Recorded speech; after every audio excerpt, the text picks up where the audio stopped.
Hi guys, ಈ doubt ಅನ್ನೋದು ತುಂಬಾ ಜನರ ಜೀವನನ ಹಾಳು ಮಾಡಿದೆ. ಅದೇ ತರ ಚಿತ್ರದ ಹೀರೋಯಿನ್ಗೆ ತನ್ನ ಗಂಡನ ಮೇಲೇನೆ ಡೌಟ್. ಮುಂದೆ ಏನಾಗುತ್ತೆ ಅನ್ನೋ ಕಥೆನ ಕ್ಲೈಮ್ಯಾಕ್ಸ್ ನಲ್ಲಿ ಶಾಕಿಂಗ್ ಟ್ವಿಸ್ಟ್ ಗಳೊಂದಿಗೆ ಹೇಳಿದ ಚಿತ್ರನೇ ಹಾಲ್ಯಾಂಡ್. ರೀಸೆಂಟ್ಲಿ ತೆರೆ ಕಂಡಿದ್ದ ಹಾಲಿವುಡ್ ಸಸ್ಪೆನ್ಸ್ ಥ್ರಿಲ್ಲರ್ ಚಿತ್ರ. ಮೂವಿ ಸ್ಟಾರ್ಟಿಂಗ್ ನಲ್ಲಿ ಒಬ್ಬ ವ್ಯಕ್ತಿ ತನ್ನ ಮಗನಿಗೋಸ್ಕರ ಗೊಂಬೆಗಳನ್ನ ಇಟ್ಟು ದೊಡ್ಡ ಊರನ್ನೇ ಸೃಷ್ಟಿ ಮಾಡಿದ್ದಾನೆ. ಇವಳ ಚಿತ್ರದ ಹೀರೋಯಿನ್ ನ್ಯಾನ್ಸಿ. ಇವಳಿಗೆ ಬ್ಯಾರಿ ಅನ್ನೋ ಮಗ ಇದ್ದಾನೆ. ಅವಳು ಹತ್ರ ಇದ್ದ 2 ಇಯರಿಂಗ್ಸ್ ಗಳಲ್ಲಿ ಒಂದು ಮಾತ್ರ ಮಿಸ್ಸಿಂಗ್. ಅದಕ್ಕೇನೆ ಹುಡುಕಾಡ್ತಾ ಇದ್ದಾಳೆ. ಎಷ್ಟೇ ಹುಡುಕಿದ್ರೂ ಸಿಗೋದೇ ಇಲ್ಲ. ಮಗನ್ ನೋಡ್ಕೊಳ್ಳೋದಕ್ಕೆ ಬೇಬಿ ಸಿಟ್ಟರ್ನ ಹೈರ್ ಮಾಡಿರ್ತಾಳೆ. ಅವಳ ಮೇಲೇನೆ ಡೌಟ್ ಇದೆ, ಆದ್ರೆ ಅವಳು ಒಪ್ಕೋತಾ ಇಲ್ಲ. ನೀನ್ ಮಾಡಿರೋ ತಪ್ಪನ್ನ ಒಪ್ಕೊಳ್ಳೋವರೆಗೂ ಕೆಲ್ಸಕ್ ಬರ್ಬೇಡ ಅಂತ. ಆದ್ರೆ ಬ್ಯಾರಿ ವಾದ ಮಾಡ್ತಾನೆ, ಬೇಬಿ ಸಿಟ್ಟರ್ ಕಳ್ತನ ಮಾಡಿಲ್ಲ ಅಂತ. ಅವ್ರ ತಂದೆ ಫ್ರೆಡ್ಡಿಗೆ ಕಾಲ್ ಮಾಡ್ತಾನೆ. ಆಕ್ಚುಲಿ ಫ್ರೆಡ್ ಒಬ್ಬ ಐ ಡಾಕ್ಟರ್. ಅಮ್ಮ ಬೇಬಿ ಸಿಟ್ಟರ್ ನ ಕೆಲ್ಸದಿಂದ ರಿಮೂವ್ ಮಾಡಿದ್ದಾರೆ. ನನಗೆ ಅವ್ರ ನಡವಳಿಕೆ ಇಷ್ಟ ಆಗ್ತಿಲ್ಲ ಅಂತ. ಫ್ರೆಡ್ ಹೇಳ್ತಾರೆ, ಸರಿ ಬಿಡು, ನಾನ್ ನೋಡ್ಕೋತೀನಿ. ಈವ್ನಿಂಗ್ ಕೆಲ್ಸ ಮುಗಿಸ್ಕೊಂಡು ಮನೆಗ್ ಬಂದಾಗ ಬ್ಯಾರಿ ಎಲ್ಲಿ ಅಂತ ಕೇಳ್ತಾರೆ. ಇಬ್ರು ಸೇರಿ ಒಂದು ಊರನ್ನೇ ಸೃಷ್ಟಿ ಮಾಡಿದ್ದೀರಾ ಅಲ್ವಾ, ಅಲ್ಲೋಗ್ ನೋಡಿ. ಬ್ಯಾರಿ ಗೊಂಬೆಗಳಿರೋ ರೂಮ್ ಅಲ್ಲೇ ಇದ್ದಾನೆ. ಮಗನಿಗ್ ಸಮಾಧಾನ ಮಾಡ್ತಾರೆ. ಅಮ್ಮ ಏನೋ ಹೇಳಿದ್ರು ಅಂತ ಬೇಜಾರ್ ಮಾಡ್ಕೋಬೇಡ. ರಾತ್ರಿ ಡಿನ್ನರ್ ಮಾಡ್ತಾ ಇರುವಾಗ ನ್ಯಾನ್ಸಿ ಬೇಬಿ ಸಿಟ್ಟರ್ ತನ್ನ ಇಯರಿಂಗ್ ಕಳ್ತನ ಮಾಡಿರೋ ವಿಷಯನ ಹೇಳ್ತಾಳೆ. ಎಲ್ಲಾ ಕಡೆನೂ ಹುಡುಕ್ ನೋಡ್ದ, ಹೌದು, ಆದ್ರೆ ಎಲ್ಲೂ ಸಿಗ್ಲಿಲ್ಲ. ನೋಡು, ಸುಮ್ನೆ ಎಲ್ರ ಮೇಲೂ ಆರೋಪ ಮಾಡೋದ್ರಲ್ಲಿ ಅರ್ಥನೇ ಇಲ್ಲ. ನೆಕ್ಸ್ಟ್ ಬ್ಯಾರಿ ಸ್ಟಡಿ ಮಾಡ್ತಿರೋ ಸ್ಕೂಲ್ ತೋರಿಸ್ತಾರೆ. ಅಲ್ಲಿ ಡೇವ್ ಅನ್ನುವ ಟೀಚರ್ ಇದ್ದಾರೆ. ನ್ಯಾನ್ಸಿಗೆ ಅವರೇ ಬೆಸ್ಟ್ ಫ್ರೆಂಡ್. ಇಯರಿಂಗ್ ಕಾಣೆಯಾಗಿರೋ ವಿಷಯನ ಇವರಿಗೂ ಹೇಳ್ತಾಳೆ. ಆಗ ಒಂದು ರೆಡ್ ಕಲರ್ ಗಾಡಿ ಬರುತ್ತೆ. ಅದನ್ನ ಓಡಿಸ್ತಾ ಇರೋ ವ್ಯಕ್ತಿ ಒಂದು ಕಾಲದಲ್ಲಿ ಇದೇ ಸ್ಕೂಲ್ ನಲ್ಲೇ ಬಸ್ ಡ್ರೈವರ್ ಆಗಿದ್ರಂತೆ. ಡ್ರಿಂಕ್ಸ್ ಮಾಡಿ ಗಾಡಿ ಓಡಿಸಿದ್ರಿಂದ ಕೆಲ್ಸದಿಂದ ರಿಮೂವ್ ಮಾಡಿರ್ತಾರೆ. ಅವ್ರ ಮಗನು ಇದೇ ಸ್ಕೂಲ್ ನಲ್ಲೇ ಸ್ಟಡಿ ಮಾಡ್ತಾ ಇದ್ದಾನೆ. ಮನೇಲಿರುವಾಗ ನ್ಯಾನ್ಸಿಗ್ ಅನ್ಸುತ್ತೆ, ಕಾಣೆಯಾಗಿರೋ ಇಯರಿಂಗ್ ಏನಾದ್ರೂ ಮನೆ ಒಳಗಡೆನೆ ಇದೆಯಾ, ಒಂದ್ ಹುಡುಕ್ ನೋಡೋಣ ಅಂತ ಸರ್ಚ್ ಮಾಡೋದಕ್ಕೆ ಶುರು ಮಾಡ್ತಾಳೆ. ಆಮೇಲೆ ಅಪ್ಪ ಮಗ ಸೇರ್ಕೊಂಡು ಗೊಂಬೆಗಳ ಮೂಲಕ ಒಂದು ಗ್ರಾಮನ ಸೃಷ್ಟಿ ಮಾಡಿರ್ತಾರೆ ಅಲ್ವಾ, ಅಲ್ಲಾದ್ರೂ ಇದೆಯಾ ಅಂತ ಸರ್ಚ್ ಮಾಡ್ತಾಳೆ. ಅದು ಸಾಮಾನ್ಯವಾದ ಗೊಂಬೆಗಳನ್ನ ಇಟ್ಕೊಂಡು ರೆಡಿ ಮಾಡಿದ್ರುನು ಯಾವ್ಯಾವ ಮನೆಯಲ್ಲಿ ಯಾವ ಫ್ಯಾಮಿಲಿ ಇದ್ದಾರೆ ಅನ್ನೋದನ್ನ ಡೀಟೇಲ್ ಆಗಿ ಡಿಸೈನ್ ಮಾಡಿರ್ತಾರೆ. ಅದೇ ತರ ಲೇಸಿ ಯಾನ ಅಂತ ಏನೋ ಬರ್ದಿದೆ. ಹೀಗೆ ಹುಡುಕ್ತಾ ಇರುವಾಗ ಒಂದು ಪೋಲಾರೈಡ್ ಫಿಲ್ಮ್ ಸಿಗುತ್ತೆ. ಆಕ್ಚುಲಿ ಇವ್ರ ಮನೇಲಿ ಪೋಲಾರೈಡ್ ಕ್ಯಾಮರಾ ಇಲ್ಲ, ಫಿಲ್ಮ್ಸ್ ಮಾತ್ರ ಇದೆ. ಸೊ ಇವಳಿಗೆ ಡೌಟ್ ಶುರು ಆಗುತ್ತೆ, ಕ್ಯಾಮರಾ ಇಲ್ದೆ ಬರೀ ಫಿಲ್ಮ್ಸ್ ಮಾತ್ರ ಇದೆಯಲ್ಲ ಅಂತ. ಬಟ್ಟೆ ಒಗೆಯೋಕೆ ಹೋದಾಗ ಫ್ರೆಡ್ ಜೇಬಲ್ಲಿ ಒಂದು ಚೀಟಿ ಸಿಗುತ್ತೆ. ಅದರಲ್ಲಿ ಮ್ಯಾಡಿಸನ್ ಅಂತ ಬರ್ದಿದೆ. ಅದೊಂದು ಊರಿನ ಹೆಸರು.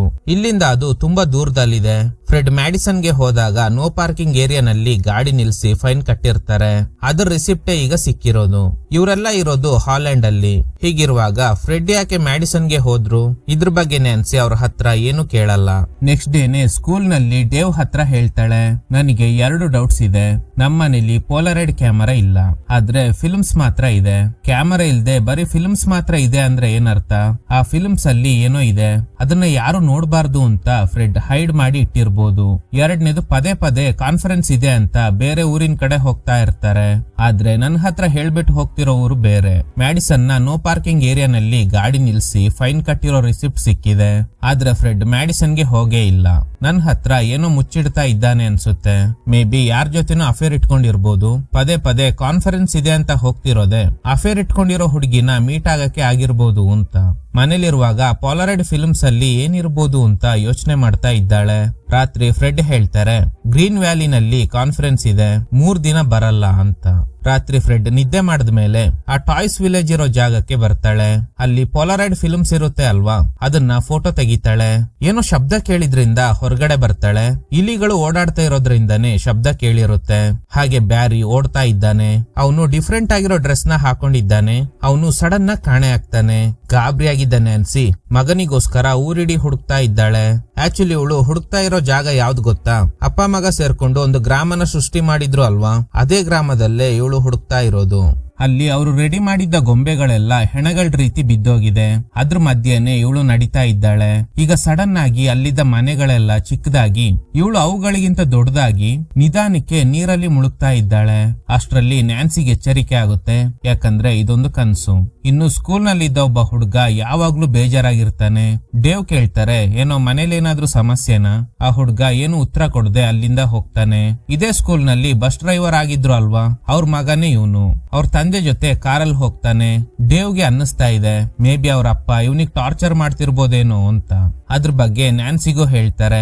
ಆಮೇಲೆ ನ್ಯಾನ್ಸಿ ಆ ಪೊಲಾರಾಯ್ಡ್ ಫಿಲ್ಮ್ಸ್ ನಲ್ಲಿದ್ದ ಪಿನ್ ಕೋಡ್ ಹಾಗೇನೆ ಅಡ್ರೆಸ್ ನ ಚೆಕ್ ಮಾಡಿದಾಗ ಫ್ರೆಡ್ ಕೆಲಸ ಮಾಡ್ತಿರೋ ಕ್ಲಿನಿಕ್ ಇದೆಯಲ್ಲ ಅದೇ ಅಡ್ರೆಸ್ ಗೆ ಮ್ಯಾಗಝಿನ್ ಗಳು ಡೆಲಿವರಿ ಆಗ್ತಾ ಇರುತ್ತೆ. ಈ ಮ್ಯಾಗಝಿನ್ ಗಳು ಡೆಲಿವರಿ ಆಗ್ತಿರೋ ಊರಿಂದಾನೆ ಆ ಫಿಲ್ಮ್ಸ್ ಬಂದಿದೆ ಅನ್ನೋದು ಗೊತ್ತಾಗುತ್ತೆ. ಫ್ರೆಡ್ ಏನೋ ಮಾಡ್ತಿದ್ದಾನೆ, ಮನೇಲಿಟ್ರೆ ನನಗೆ ಖಂಡಿತ ಗೊತ್ತಾಗುತ್ತೆ ಅಂತ ಕೆಲವೊಂದು ಡಾಕ್ಯುಮೆಂಟ್ ಗಳನ್ನ ಕ್ಲಿನಿಕ್ ನಲ್ಲಿ ಇಟ್ಟಿರ್ಬೋದು. ಸೊ ಅವನಿಗೆ ಗೊತ್ತಾಗದೇ ಇರೋ ಹಾಗೆ ಕ್ಲಿನಿಕ್ ಒಳಗಡೆ ನುಗ್ಗಿ ಆಧಾರಗಳನ್ನ ಕಲೆಕ್ಟ್ ಮಾಡಬೇಕು. ಫಿಲ್ಮ್ಸ್ ನ ಮನೇಲಿ ಬಿಟ್ಟು ಪೋಲಾರಾಯ್ಡ್ ಕ್ಯಾಮರಾನ ಕ್ಲಿನಿಕ್ ನಲ್ಲಿ ಇಟ್ಟಿರೋ ಸಾಧ್ಯತೆ ಇದೆ. ಆ ಕ್ಯಾಮರಾ ಸಿಕ್ಕಿದ್ರೆ ಫಿಲ್ಮ್ಸ್ ಅಲ್ಲಿ ಏನಿದೆ ಅನ್ನೋದು ಗೊತ್ತಾಗುತ್ತೆ ಅಂತ. ಇನ್ನು ಅಪ್ಪ ಮಗ ಸೃಷ್ಟಿ ಮಾಡಿರೋ ಗೊಂಬೆಗಳ ಗ್ರಾಮದಲ್ಲಿ ಕೆಲವೊಂದು ಗೊಂಬೆಗಳು ಚೆನ್ನಾಗಿಲ್ಲ ಅಂತ ಆ ಗೊಂಬೆಗಳನ್ನ ತೆಗೆದು ಅದ್ರ ಕೈಕಾಲನ್ನ ಕತ್ತರಿಸ್ತಾ ಇದ್ದಾರೆ. ಆಗ ನ್ಯಾನ್ಸಿ ಫ್ರೆಂಡ್ ಜೊತೆ ಬರೋ ಶುಕ್ರವಾರ ಪ್ರಾಜೆಕ್ಟ್ ವಿಷಯವಾಗಿ ಹೋಗ್ತಾ ಇದ್ದೀನಿ ಅಂತ ಹೇಳ್ತಾಳೆ. ಹಾಗೇನೆ ಡೇವ್ಗೂ ಮೆಸೇಜ್ ಮಾಡಿ ತಿಳಿಸ್ತಾಳೆ.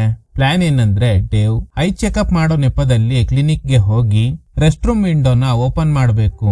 ಆಗ್ಲೇ ರಾತ್ರಿ ಆ ವಿಂಡೋ ಮುಖಾಂತರ ಒಳಗಡೆ ಹೋಗೋದಕ್ ಸಾಧ್ಯ. ಸೊ ಕಣ್ಣಲ್ಲೇನೋ ಸಮಸ್ಯೆ ಇದೆ ಅಂತ ಹೇಳಿ ಟೆಸ್ಟ್ ಮಾಡಿಸ್ಕೊತಾರೆ. ಹಾಗೇನೆ ರೆಸ್ಟ್ ರೂಮ್ ಗೆ ಹೋಗ್ತೀನಿ ಅಂತ ಒಳಗಡೆ ಹೋಗಿ ವಿಂಡೋನ ಓಪನ್ ಮಾಡಿ ಬರ್ತಾರೆ. ಹೊರಗಡೆ ಬಂದ ಮೇಲೆ ನ್ಯಾನ್ಸಿನೂ ಬರ್ತಾಳೆ. ವಿಂಡೋ ಓಪನ್ ಮಾಡ್ದ? ಎಸ್ ಮಾಡಿದ್ದೀನಿ. ಡೇವ್ಗೆ ಭಯ ಆಗ್ತಿದೆ.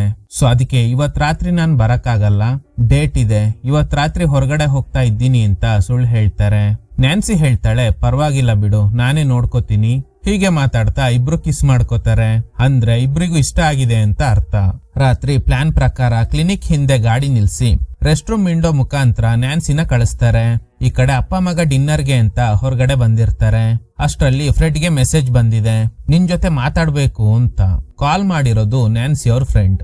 ಆಕ್ಚುಲಿ ಅವಳ ಜೊತೆನೆ ಪ್ರಾಜೆಕ್ಟ್ ವಿಷಯವಾಗಿ ಹೊರಗಡೆ ಹೋಗ್ತಾ ಇದ್ದೀನಿ ಅಂತ ನ್ಯಾನ್ಸಿ ಇವನ್ ಹತ್ರ ಹೇಳಿರ್ತಾಳೆ. ಈಗ ಆ ಲೇಡಿ ನನ್ ಮಗನ್ ಕಾಂಟ್ಯಾಕ್ಟ್ ಲೆನ್ಸ್ ಹೊಡೆದೋಗಿದೆ, ಇವಾಗ ಕ್ಲಿನಿಕ್ ಗೆ ಬರ್ಬೋದಾ ಅಂತ ಕೇಳ್ತಾರೆ. ಫ್ರೆಡ್ ಬರೋಕೆ ಹೇಳ್ತಾರೆ.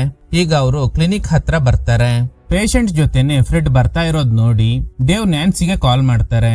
ಈ ಕಡೆ ನ್ಯಾನ್ಸಿ ಕ್ರೆಡಿಟ್ ಕಾರ್ಡ್ ಡೀಟೇಲ್ಸ್ ಗಳನ್ನೆಲ್ಲ ಪೆನ್ಸಿಲ್ ಯೂಸ್ ಮಾಡಿ ಶೇಡ್ ಮಾಡ್ಕೊಂಡು ಜೆರಾಕ್ಸ್ ತರ ತೆಗ್ದಿಟ್ಕೋತಾಳೆ.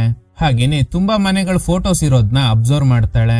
ಕರೆಕ್ಟ್ ಆಗಿ ಅಬ್ಸರ್ವ್ ಮಾಡಿದಾಗ ಗೊತ್ತಾಗೋದು ಏನಂದ್ರೆ ಈ ರಿಯಲ್ ಮನೆಗಳನ್ನೇ ಮನೇಲಿರೋ ಗೊಂಬೆಗಳ ಗ್ರಾಮದಲ್ಲಿ ರೀಕ್ರಿಯೇಟ್ ಮಾಡಿದ್ದಾನೆ.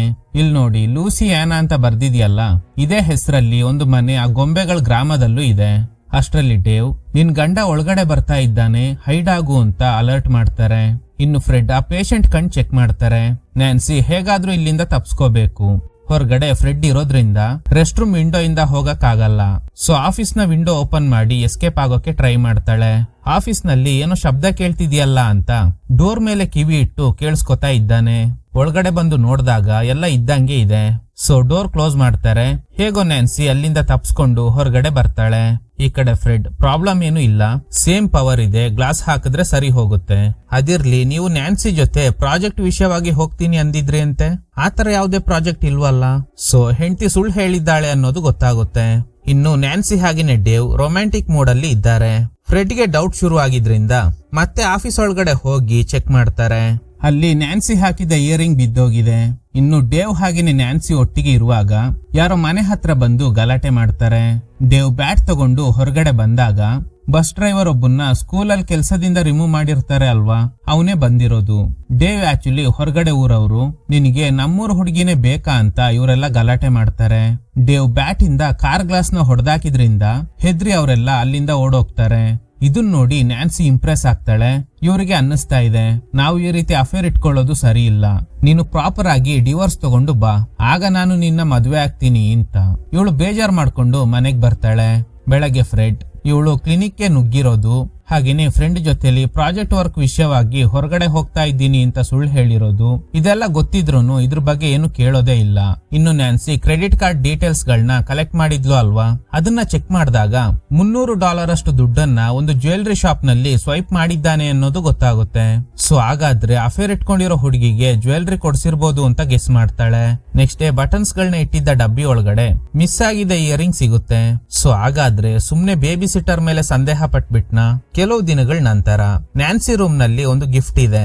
ಅದರಲ್ಲಿರೋ ಶಾಪ್ ಅಡ್ರೆಸ್ ಕೂಡ ಇದಕ್ಕೂ ಮುಂಚೆ ಫ್ರೆಡ್ ಒಂದು ಜ್ಯುವೆಲರಿ ಶಾಪ್ ನಲ್ಲಿ $300 ಸ್ವೈಪ್ ಮಾಡಿದ್ದ ಅಲ್ವಾ, ಅದೇ ಶಾಪ್ ನ ಅಡ್ರೆಸ್ ಇದೆ.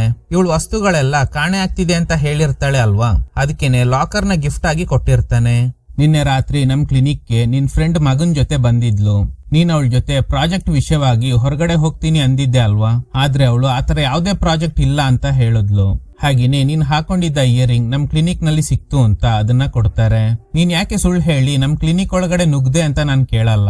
ನೀನ್ ನನಗೆ ಒಳ್ಳೆ ಹೆಂಡತಿಯಾಗಿರ್ಬೇಕು ಅನ್ನೋದೇ ನನ್ನ ಆಸೆ. ಆಗ ನ್ಯಾನ್ಸಿ ಕಳೆದೋಗಿದ್ದ ಇಯರಿಂಗ್ ಸಿಕ್ತು, ಹಾಗೇನೆ ನಿಮ್ಮೇಲೂ ಸಂದೇಹ ಪಟ್ಬಿಟ್ಟೆ, ಇನ್ಮೇಲೆ ಈ ರೀತಿ ಮಾಡಲ್ಲ ಅಂತ. ರಾತ್ರಿ ಕನ್ಸಲ್ಲಿ ಡೇವ್ ಕಾಣಿಸ್ಕೋತಾರೆ. ಇವಳಿಂದ ಅವ್ರನ್ನ ಮರೆಯಕ್ ಆಗ್ತಿಲ್ಲ. ಅವ್ರಿಗೆ ಕಾಲ್ ಮಾಡಿ ನೀನ್ ಹೇಳಿದ್ದು ನಿಜ, ನಾನು ಡಿವೋರ್ಸ್ ತಗೋತೀನಿ, ಆಮೇಲೆ ನಾವಿಬ್ರು ಮದ್ವೆ ಮಾಡ್ಕೊಳ್ಳೋಣ ಅಂತ. ಇವಳಿಗೆ ಫ್ರೆಡ್ ಜೊತೆಲಿ ಇರಕ್ ಇಷ್ಟನೇ ಇಲ್ಲ. ಡೇವ್ ಹೇಳ್ತಾರೆ, ನಾನ್ ಬೇರೆ ಊರವನು, ಬಲವಾದ ಕಾರಣ ಇಲ್ದೆ ಡಿವೋರ್ಸ್ ತಗೊಂಡ್ರೆ ಊರಿನ ಜನ ತಪ್ಪಾಗಿ ಮಾತಾಡ್ತಾರೆ. ಅದಕ್ಕೆ ಫ್ರೆಡ್ ಕೆಟ್ಟವನು ಅನ್ನೋ ತರ ಎವಿಡೆನ್ಸ್ ಗಳನ್ನ ಕಲೆಕ್ಟ್ ಮಾಡಿ ಆಮೇಲೆ ಮದ್ವೆ ಆಗೋಣ.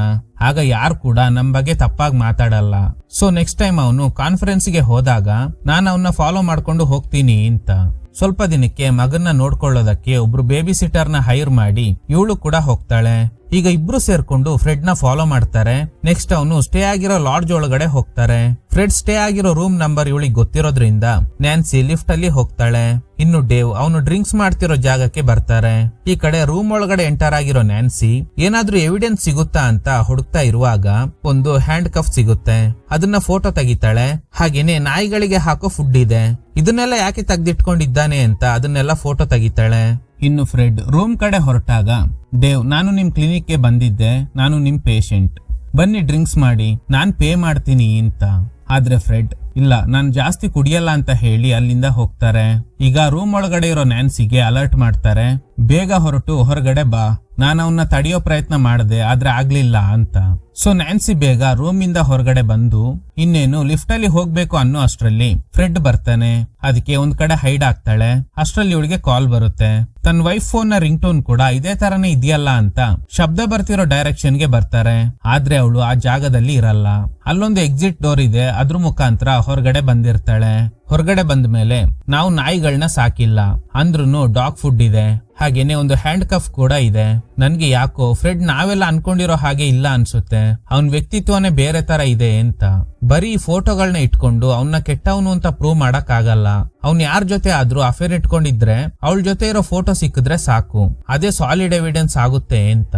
ನ್ಯಾನ್ಸಿ ಹೇಳ್ತಾಳೆ, ನನಗೆ ನನ್ ಮಗನ್ನ ನೋಡ್ಬೇಕು ಅನ್ನಿಸ್ತಾ ಇದೆ. ಆಗ ಡೇವ್, ಸರಿ ನೀನ್ ಹೋಗಿ ಮಗನ್ ಜೊತೆ ಇರು, ನಾನು ನಿರಂತರವಾಗಿ ಅವನ್ನ ಫಾಲೋ ಮಾಡಿ ಸಾಲಿಡ್ ಎವಿಡೆನ್ಸ್ ಗಳನ್ನ ಕಲೆಕ್ಟ್ ಮಾಡ್ತೀನಿ.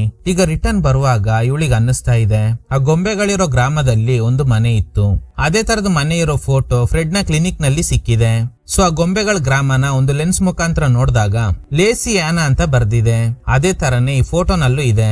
ಅಡ್ರೆಸ್ ಕೂಡ ಮೆನ್ಷನ್ ಆಗಿರೋದ್ರಿಂದ ಅದನ್ನ ನೆಟ್ ನಲ್ಲಿ ಸರ್ಚ್ ಮಾಡ್ತಾಳೆ. ಆ ಮನೇಲಿದ್ದ ಒಂದು ಹುಡುಗಿ ಕೆಲವು ದಿನಗಳ ಹಿಂದೆ ಕಾಣೆಯಾಗಿದ್ದಾಳೆ. ಸ್ವಲ್ಪ ದಿನಗಳ ನಂತರ ಅವಳ ಡೆಡ್ ಬಾಡಿ ಮಾತ್ರ ಸಿಕ್ತು ಅನ್ನೋದು ಗೊತ್ತಾಗುತ್ತೆ. ಈ ಕಡೆ ಫ್ರೆಡ್ ಯಾವ್ದೋ ಕಾಡೊಳಗಡೆ ಹೋಗ್ತಾನೆ. ಹಿಂದೆನೆ ಡೇವ್ ಕೂಡ ಫಾಲೋ ಮಾಡ್ಕೊಂಡು ಹೋಗ್ತಾರೆ. ಇನ್ನು ಫ್ರೆಡ್ ಹತ್ರ ಒಂದು ದೊಡ್ಡ ಫೈಲ್ ಇರುತ್ತೆ. ಆ ಗೊಂಬೆಗಳ ಗ್ರಾಮನ ಸೃಷ್ಟಿ ಮಾಡೋಕು ಮುಂಚೆ ಸ್ಕೆಚ್ ರೆಡಿ ಮಾಡಿರ್ತಾರೆ, ಯಾವ ರೀತಿ ಎಲ್ಲ ಬಿಲ್ಡ್ ಮಾಡಬೇಕು ಅಂತ. ಆ ಸ್ಕೆಚ್ ಗಳಲ್ಲಿ ಕೆಲವೊಂದು ಪಿನ್ ಕೋಡ್ ಬರ್ದಿದೆ. ಅಂದ್ರೆ ಒಂದು ಮನೆ ಅಥವಾ ಏರಿಯಾ ಪಿನ್ ಕೋಡ್ ಏನು ಅನ್ನೋದು ಈ ಸ್ಕೆಚ್ ನಲ್ಲಿ ಬರ್ದಿರೋ ನಂಬರ್ ಮುಖಾಂತರ ಗೊತ್ತಾಗುತ್ತೆ. ಈ ಗೊಂಬೆಗಳ ಗ್ರಾಮದಲ್ಲಿರೋ ಪ್ರತಿಯೊಂದು ಮನೆಗೂ ಕೆಲವೊಂದು ನಂಬರ್ ಜೊತೆಗೆ ಆ ಮನೇಲಿ ಯಾರಿದ್ರು ಅಂತೆಲ್ಲ ಮೆನ್ಷನ್ ಮಾಡಿರ್ತಾರೆ. ಅವುಗಳನ್ನ ಆಧಾರವಾಗಿ ಇಟ್ಕೊಂಡು ನೆಟ್ ನಲ್ಲಿ ಸರ್ಚ್ ಮಾಡ್ತಾಳೆ. ಇನ್ನು ಫ್ರೆಡ್ ಯಾವ್ದೋ ಮನೆಯೊಳಗಡೆ ಹೋಗ್ತಾರೆ. ಅಲ್ಲೊಬ್ರು ಲೇಡಿ ಜೊತೆ ಮಾತಾಡ್ತಾ ಇರುವಾಗ ಅದನ್ನ ಡೇವ್ ಫೋಟೋ ತೆಗಿತಾರೆ. ಈ ಕಡೆ ನ್ಯಾನ್ಸಿ ಆ ಗೊಂಬೆಗಳ ಗ್ರಾಮದಲ್ಲಿರೋ ಮನೆಗಳಲ್ಲಿ ಮೆನ್ಷನ್ ಆಗಿರೋ ಹುಡುಗಿರ ಹೆಸರುಗಳನ್ನ ಇಟ್ಕೊಂಡು ಸರ್ಚ್ ಮಾಡಿದಾಗ ಆ ಹುಡುಗಿರೆಲ್ಲ ಒಂದು ಕೊಲೆ ಆಗಿರ್ತಾರೆ, ಇಲ್ಲ ಮಿಸ್ಟೀರಿಯಸ್ ಆಗಿ ಕಾಣೆಯಾಗಿದ್ದಾರೆ ಅಂತ ನ್ಯೂಸ್ ಪೇಪರ್ ಗಳಲ್ಲಿ ಪ್ರಸಾರ ಆಗಿದೆ.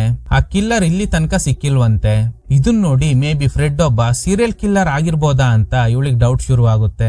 ಆ ನ್ಯೂಸ್ ಪೇಪರ್ ಗಳನ್ನ ಕರೆಕ್ಟ್ ಆಗಿ ನೋಡಿದಾಗ ಸತ್ತೋಗಿರೋ ಹುಡುಗಿರ ಹೆಸರು ಹಾಗೇನೆ ಅವ್ರ ಮನೆ ಅಡ್ರೆಸ್ ಪ್ರತಿಯೊಂದು ಕೂಡ ಗೊಂಬೆಗಳ ಗ್ರಾಮದಲ್ಲೂ ಇದೆ. ಇನ್ನು ಡೇವ್ ಹೇಗಾದ್ರೂ ಫ್ರೆಡ್ ನ ರೆಡ್ ಹ್ಯಾಂಡ್ ಆಗಿ ಹಿಡಿಬೇಕು ಅಂತ ನಿಧಾನಕ್ಕೆ ಮನೆ ಒಳಗಡೆ ಹೋಗ್ತಾರೆ. ಇವಳು ಡೇವ್ಗೆ ಕಾಲ್ ಮಾಡಿ ಅಲರ್ಟ್ ಮಾಡೋದಕ್ಕೆ ಟ್ರೈ ಮಾಡ್ತಾಳೆ. ಆದ್ರೆ ಅವರು ಫೋನ್ ನ ಕಾರಲ್ಲೇ ಬಿಟ್ಟೋಗಿರೋದ್ರಿಂದ ಪಿಕ್ ಮಾಡಕ್ ಆಗಲ್ಲ. ಇನ್ನು ಮನೆ ಒಳಗಡೆ ಬರ್ತಿರೋ ಡೇವ್ ಅಲ್ಲಿ ತುಂಬಾ ನಾಯಿಗಳಿರೋದನ್ನ ನೋಟಿಸ್ ಮಾಡ್ತಾರೆ. ಆದ್ರೆ ಅವುಗಳು ಇವ್ರನ್ನ ನೋಡಿ ಬೊಗಳೋದಿಲ್ಲ. ವಿಡಿಯೋ ರೆಕಾರ್ಡ್ ಮಾಡ್ತಾ ನಿಧಾನಕ್ಕೆ ಬೆಡ್ರೂಮ್ ಒಳಗಡೆ ಹೋದಾಗ ಶಾಕಿಂಗ್ಲಿ ಫ್ರೆಡ್ ಒಂದು ಹುಡುಗಿ ಕೈಗೆ ಹ್ಯಾಂಡ್ ಕಫ್ ನ ಹಾಕಿ ಅವಳು ಕತ್ ಕುಯ್ತಾ ಇದ್ದಾನೆ. ರಕ್ತ ಸುರಿತಾ ಇದೆ, ಅದನ್ನ ನಾಯಿಗಳು ಕುಡಿತಾ ಇರುತ್ತೆ. ಇವರು ವಿಡಿಯೋ ಮಾಡ್ತಿರೋದ್ ನೋಡಿ ಇಬ್ಬರ ನಡುವೆ ಫೈಟ್ ಆಗುತ್ತೆ. ಡೇವ್ ತಪ್ಸ್ಕೊಳ್ಳೋಕೆ ಟ್ರೈ ಮಾಡಿದಾಗ ಫ್ರೆಡ್ ಬಿಡ್ತಾನೆ ಇಲ್ಲ. ಕೊನೆಗೂ ಡೇವ್ ಫ್ರೆಡ್ ಹೊಟ್ಟೆಗೆ ಚಾಕುಯಿಂದ ಚುಚ್ಚು ಬಿಡ್ತಾರೆ. ಅಂದ್ರೂ ಎದ್ದು ಅಟ್ಯಾಕ್ ಮಾಡೋದಕ್ಕೆ ಟ್ರೈ ಮಾಡಿದಾಗ ಡೇವ್ ಬೋಟ್ ನಲ್ಲಿ ಎಸ್ಕೇಪ್ ಆಗೋದಕ್ಕೆ ಟ್ರೈ ಮಾಡ್ತಾರೆ. ಅಷ್ಟರಲ್ಲಿ ಫ್ರೆಡ್ ಅಲ್ಲಿಗೆ ಬಂದು ಅಟ್ಯಾಕ್ ಮಾಡ್ತಾನೆ. ಆಗ ಡೇವ್ ಅವನ್ ಹೊಟ್ಟೆಗೆ ಚುಚ್ಚಿದ್ದ ಚಾಕು ಹೊಟ್ಟೆಲೆ ಸಿಗಾಕೊಂಡಿರುತ್ತೆ. ಅದನ್ನ ರಿಮೂವ್ ಮಾಡಿದಾಗ ರಕ್ತ ಸುರಿಯೋದಕ್ ಶುರು ಆಗುತ್ತೆ. ಈಗ ಅವನು ಅನ್ಕಾನ್ಶಿಯಸ್ ಆಗಿ ನೀರಲ್ಲಿ ಬಿದ್ದೋಗ್ತಾನೆ. ಆಮೇಲೆ ಫ್ರೆಡ್ ಕೊಲೆ ಮಾಡಿದ್ದ ಹುಡುಗಿ ಬಾಡಿನ ಸುಟ್ಟು ಹಾಕಿ ಎವಿಡೆನ್ಸ್ ಗಳನ್ನ ನಾಶ ಮಾಡಿ ಡೇವ್ ಅಲ್ಲಿಂದ ಎಸ್ಕೇಪ್ ಆಗ್ತಾರೆ. ಈಗ ನ್ಯಾನ್ಸಿ ಅವಳು ಕಂಡು ಹಿಡಿದಿರೋ ಸತ್ಯನ ಹೇಳಿದಾಗ ಡೇವ್ ಕೂಡ ಕರೆಕ್ಟ್, ನಾನ್ ಅದನ್ನೆಲ್ಲ ಕಣ್ಣಾರೆ ನೋಡ್ದೆ. ಇನ್ಮೇಲೆ ಅವನಿಂದ ನಿನ್ಗೆ ಯಾವುದೇ ಸಮಸ್ಯೆ ಆಗಲ್ಲ. ರೆಡ್ ಹ್ಯಾಂಡ್ ಆಗಿ ಸಿಗಾಕೊಂಡಿದ್ರಿಂದ ಇನ್ಮೇಲೆ ನ್ಯಾನ್ಸಿನ ಮೀಟ್ ಆದ್ರೆ ನಿನ್ ಡಾರ್ಕ್ ಸೀಕ್ರೆಟ್ ಗಳನ್ನ ಅವಳಿಗೆ ಹೇಳ್ತೀನಿ ಅಂತ ಹೇಳಿದ್ದೀನಿ. ಫ್ರೆಡ್ ದೂರ ಹೋಗ್ಬಿಟ್ಟ, ಮತ್ತೆ ಬರಲ್ಲ ಅಂತ. ಅವ್ನ್ ಸತ್ತಿರೋ ವಿಷಯನ ಇವಳಿಗೆ ಹೇಳೋದಿಲ್ಲ. ಅಂದ್ರೂನು ನ್ಯಾನ್ಸಿಗೆ ಅನ್ನಿಸ್ತಾ ಇದೆ ಯಾರು ನನ್ನ ಫಾಲೋ ಮಾಡ್ತಿದ್ದಾರೆ ಅಂತ. ರಾತ್ರಿ ನಿದ್ದೆ ಮಾಡ್ತಾ ಇರುವಾಗ ನಾಯಿಗಳೆಲ್ಲ ಬಂದು ಡೇವ್ ಬಾಡಿನ ಕಚ್ಚಿ ತಿಂತಾ ಇದೆ. ಅಷ್ಟರಲ್ಲಿ ಇವ್ರಿಗೆ ಎಚ್ಚರಿಕೆ ಆಗುತ್ತೆ. ಆಕ್ಚುಲಿ ಇದೊಂದು ಕನ್ಸು. ಸೇಫ್ಟಿಗೆ ಒಂದು ಗನ್ ಇಟ್ಕೊಂಡಿದ್ದಾರೆ. ನ್ಯಾನ್ಸಿ ಮನೆ ಹೊರಗಡೆ ಬಂದು ಅವರಿಗೆ ಸೆಕ್ಯೂರಿಟಿ ಕೊಡ್ತಾರೆ. ಇವ್ರಿಗೆ ಏನೋ ಒಂಥರ ಭಯ, ಮೇ ಬಿ ಫ್ರೆಡ್ ಇನ್ನೂ ಬದುಕಿರ್ಬೋದು ಅಂತ.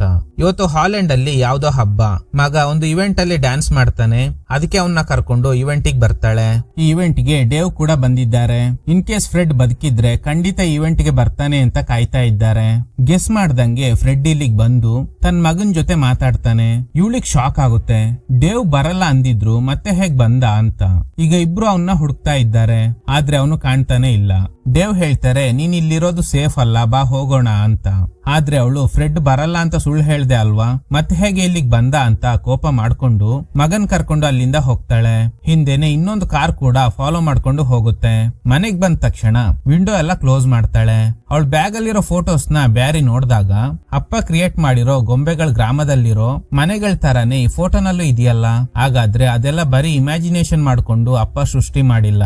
ರಿಯಲ್ ಮನೆಗಳು ಹಾಗೇನೆ ಜನರನ್ನ ರೆಫರೆನ್ಸ್ ಆಗಿ ಇಟ್ಕೊಂಡೆ ಅದನ್ನ ಕ್ರಿಯೇಟ್ ಮಾಡಿದ್ದಾರೆ ಅಂತ ಗೆಸ್ ಮಾಡ್ತಾನೆ. ಯಾರೋ ಡೋರ್ ತಟ್ಟೋ ಶಬ್ದ ಕೇಳುತ್ತೆ. ಬ್ಯಾರಿನ ಒಂದ್ ರೂಮ್ ಅಲ್ಲಿ ಬಿಟ್ಟು ಸದ್ಯಕ್ಕೆ ಏನು ಕೇಳಬೇಡ, ಇದಕ್ಕೆಲ್ಲ ಉತ್ತರ ಆಮೇಲೆ ಕೊಡ್ತೀನಿ, ಏನೇ ನಡೆದ್ರು ಈ ರೂಮ್ ಇಂದ ಹೊರಗಡೆ ಬರ್ಬೇಡ ಅಂತ. ಬಂದಿರೋದು ಡೇವ್, ನಿನ್ನ ಕಾಪಾಡಕ್ಕೋಸ್ಕರನೇ ಬಂದಿದ್ದೀನಿ. ನೋಡು ಡೇವ್, ಅವ್ನ್ ಬರಲ್ಲ ಅಂದಿದ್ದೆ ಅಲ್ವಾ, ಮತ್ ಹೇಗೆ ಬಂದ? ದಯವಿಟ್ಟು ಸತ್ಯ ಹೇಳ್ತೀಯಾ? ಸರಿ, ಡೋರ್ ತೆಗಿ ಹೇಳ್ತೀನಿ. ಅವನೊಬ್ಬ ಸೀರಿಯಲ್ ಕಿಲ್ಲರ್. ಅವ್ನ್ ಡಾರ್ಕ್ ಸೀಕ್ರೆಟ್ ಗಳನ್ನ ರೆಕಾರ್ಡ್ ಮಾಡೋ ಸಂದರ್ಭದಲ್ಲಿ ಅವನಿಗೆ ಗೊತ್ತಾಗಿದ್ರಿಂದ ಇಬ್ಬರ ನಡುವೆ ಫೈಟ್ ನಡೀತು. ಈ ಜಗಳದಲ್ಲಿ ಅವನ ಹೊಟ್ಟೆಗೆ ನಾನು ಚಾಕುಯಿಂದ ಚುಚ್ಚುಬಿಟ್ಟೆ. ಅವ್ನ್ ನೀರಲ್ಲಿ ಬಿದ್ದೋಗಿದ್ದ. ಖಂಡಿತ ಅವನು ರಿಟರ್ನ್ ಬರಕ್ಕೆ ಸಾಧ್ಯನೇ ಇಲ್ಲ. ನಾವು ಇವೆಂಟ್ ನಲ್ಲಿ ಅವನ್ ತರನೇ ಬೇರೆ ಯಾರನ್ನೋ ನೋಡಿದ್ದೀವಿ ಅನ್ಸುತ್ತೆ. ಏನೇ ಆದ್ರೂ ನಾನ್ ಕೊಲೆ ಮಾಡಿದ್ದೀನಿ ಅಂತ ಪೊಲೀಸ್ ಸ್ಟೇಷನ್ಗೆ ಕಾಲ್ ಮಾಡೋದಕ್ಕೆ ಟ್ರೈ ಮಾಡ್ತಾರೆ. ಆದ್ರೆ ನ್ಯಾನ್ಸಿ ಬಿಡಲ್ಲ. ನೀನ್ ಪೊಲೀಸ್ನವ್ರಿಗೆ ಕಾಲ್ ಮಾಡಿದ್ರೆ ಖಂಡಿತ ನೀನು ಸಿಗಾಕೋತೀಯ, ಆಮೇಲೆ ನಮ್ ಜೊತೆ ಒಟ್ಟಿಗಿರಕ್ ಆಗಲ್ಲ. ಆದ್ರೆ ಇವ್ರು ಕಾಲ್ ಮಾಡ್ತೀನಿ ಅಂತ ಹಠ ಹಿಡಿತಾರೆ. ಹೀಗೆ ಇಬ್ಬರ ನಡುವೆ ಜಗಳ ಆಗಿ ಅವಳು ಡೇವ್ನ ತಳ್ಳಿದ್ರಿಂದ ತಲೆಗ್ ಪೆಟ್ಟಾಗಿ ರಕ್ತ ಬರ್ತಾ ಇದೆ. ಗಾಬರಿ ಆಗಿರೋ ನ್ಯಾನ್ಸಿ ಡಾಕ್ಟರ್ಗೆ ಕಾಲ್ ಮಾಡೋದಾ ಅಂತ ಯೋಚನೆ ಮಾಡ್ತಾ ಇರುವಾಗ ಅವ್ರ ಹತ್ರ ಇದ್ದ ಗನ್ ಕೆಳಗಡೆ ಬಿದ್ದೋಗಿರೋದ್ನ ನೋಟಿಸ್ ಮಾಡ್ತಾಳೆ. ಮನೆ ಒಳಗಡೆ ಇದ್ದ ಬ್ಯಾರಿ ಕಾಣಿಸ್ತಾ ಇಲ್ಲ. ಅವನು ಕೆರೆ ಹತ್ರ ನಿಂತ್ಕೊಂಡಿದ್ದಾನೆ. ನೋಡಿದ್ರೆ ಫ್ರೆಡ್ ಇನ್ನೂ ಸತ್ತಿಲ್ಲ, ಜೀವಂತವಾಗಿ ಇದ್ದಾನೆ. ನ್ಯಾನ್ಸಿ ಗಾಬರಿ ಆಗುತ್ತೆ. ಬ್ಯಾರಿನ ಕಾರಲ್ಲಿ ಕೂರೋದಕ್ಕೆ ಹೇಳಿ ಇವರಿಬ್ರು ಮಾತಾಡ್ತಾರೆ. ಈಗ ನಾನ್ ಯಾರು ಅಂತ ನಿನಗ್ ಗೊತ್ತಾಗಿರ್ಬೋದು. ಇನ್ಮೇಲೆ ನಿನ್ ಹತ್ರ ಸುಳ್ಳು ಹೇಳಿ ಹೊರಗಡೆ ಹೋಗೋ ಅವಶ್ಯಕತೆ ಇಲ್ಲ. ನಿನ್ಗೆ ಡೌಟ್ ಏನು? ನಾನು ಯಾರ ಜೊತೆ ಆದ್ರೂ ಅಫೇರ್ ಇಟ್ಕೊಂಡಿದ್ದೀನಿ ಅಂತ ತಾನೆ? ನೋಡು, ನಾನು ಯಾರ ಜೊತೆನೂ ಅಫೇರ್ ಇಟ್ಕೊಂಡಿಲ್ಲ. ನನ್ ಖುಷಿಗೆ ನಾನು ಏನ್ ಮಾಡ್ಬೇಕು ಅದನ್ನ ಮಾಡ್ತಾ ಇದ್ದೀನಿ ಅಷ್ಟೇ. ನಾವು ಮೊದ್ಲಿನ ತರನೇ ಒಟ್ಟಿಗೆ ಇರೋಣ ಅಂತ ಫೋರ್ಸ್ ಮಾಡಿ ಕರ್ಕೊಂಡ್ ಬರ್ತಾನೆ. ಬ್ಯಾರಿಗ್ ಅನ್ನಿಸ್ತಾ ಇದೆ ಏನೋ ಮಿಸ್ ಹೊಡಿತಾ ಇದೆಯಲ್ಲ ಅಂತ. ಕಾರಲ್ಲಿ ಹೋಗ್ತಾ ಇರುವಾಗ ಮಗ ಸೀಟ್ ಬೆಲ್ಟ್ ಹಾಕಿಲ್ಲ, ಗಾಡಿ ನಿಲ್ಸು ಅಂತ ಫೋರ್ಸ್ ಮಾಡಿ ನಿಲ್ಲಿಸ್ತಾಳೆ. ಹಾಗೇನೆ ಬ್ಯಾರಿನ ಓಡೋದಕ್ಕೆ ಹೇಳ್ತಾಳೆ. ಅವನು ಡೋರ್ ತೆಗ್ದು ಅಲ್ಲಿಂದ ಓಡೋಗ್ತಾನೆ. ಈಗ ನ್ಯಾನ್ಸಿ ಗನ್ ತೋರಿಸಿ ಹೆದರ್ಸ್ತಾಳೆ. ಆಕ್ಚುಲಿ ಇದನ್ನ ಡೇವ್ ಹತ್ರ ಇಸ್ಕೊಂಡಿರ್ತಾಳೆ. ಅವನು ಗನ್ ಕಿತ್ಕೊಳ್ಳೋದಕ್ಕೆ ಟ್ರೈ ಮಾಡಿದಾಗ ಇವಳು ಶೂಟ್ ಮಾಡ್ತಾಳೆ. ಶಬ್ದ ಕೇಳಿ ಓಡ್ತಿದ್ದ ಬ್ಯಾರಿ ಕಾರ್ ಹತ್ರ ಬರ್ತಾನೆ. ನೋಡಿದ್ರೆ ಅವ್ನ್ ಬಾಯಿ ಸೈಡ್ಗೆ ಶೂಟ್ ಮಾಡಿರ್ತಾಳೆ. ಅವನಿಗಿನ್ನೂ ಜೀವ ಇರೋದ್ರಿಂದ ನ್ಯಾನ್ಸಿಗೆ ಸರಿಯಾಗಿ ಹೊಡಿತಾನೆ. ಬ್ಯಾರಿ ತಡೆಯೋ ಪ್ರಯತ್ನ ಮಾಡ್ತಾನೆ, ಆದ್ರೆ ಆಗ್ತಿಲ್ಲ. ಇವನು ಸ್ವಲ್ಪ ಡೈವರ್ಟ್ ಆಗ್ತಿದ್ದಂಗೆ ನ್ಯಾನ್ಸಿ ಅವಳು ಹೀಲ್ಸ್ ಇಂದಾನೆ ಹೊಡೆದು ಅವನ್ನ ಸಾಯಿಸ್ಬಿಡ್ತಾಳೆ. ಈಗ ಮಗನ್ ಕರ್ಕೊಂಡು ಮತ್ತೆ ರೂಮ್ ಒಳಗಡೆ ಬಂದಾಗ ಡೇವ್ ಅಲ್ಲಿ ಇರೋದಿಲ್ಲ. ಮೇ ಬಿ ಹಾಸ್ಪಿಟಲ್ಗೆ ಹೋಗಿರ್ಬೋದು ಅನ್ಸುತ್ತೆ, ಅಥವಾ ಇವಳ ಜೊತೆಲಿ ಇದ್ರೆ ನನ್ಗೂ ತೊಂದ್ರೆ ಆಗ್ಬೋದು ಅನ್ಕೊಂಡು ದೂರ ಹೋಗಿರ್ಬೋದು. ಇದ್ರೊಂದಿಗೆ ಈ ಚಿತ್ರ ಎಂಡ್ ಆಗುತ್ತೆ. Okay guys, thanks for watching. ಈ ತರದ ಥ್ರಿಲ್ಲಿಂಗ್ ವಿಡಿಯೋಗಳಿಗಾಗಿ ನಮ್ ಸಿನಿಮಾ ಫ್ಯಾಕ್ಟ್ಸ್ ಚಾನೆಲ್ ನ ತಪ್ಪದೆ ಸಬ್ಸ್ಕ್ರೈಬ್ ಮಾಡಿ. ಪಕ್ಕದಲ್ಲಿರೋ ಬೆಲ್ ಐಕಾನ್ ನ ಪ್ರೆಸ್ ಮಾಡಿ ಆಲ್ ನೋಟಿಫಿಕೇಶನ್ ಗಳನ್ನ ಆನ್ ಮಾಡಿ ಇಟ್ಕೊಳ್ಳಿ.